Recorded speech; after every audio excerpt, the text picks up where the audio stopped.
Erantzun zion gizonak. Ederkitz egiten duk, letradu beharrik ez duk, baina batzekiat etzaizela ibili nire onagatik zaguak harrapatzen, eta bai ere zabelaren asko naiz. Zertarako dugu ba borondate ongabeko onartuak, nork sinetzi ire hitz labain eta berriketei.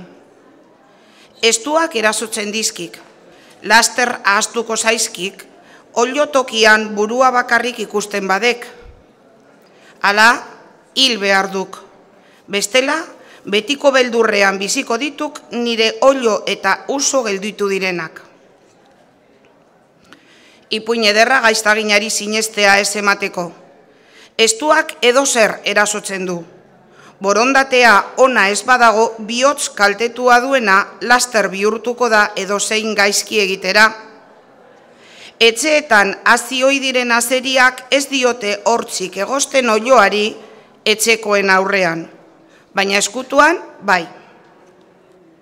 Kalteginak beti kaltea, gaiztoa bada borondatea.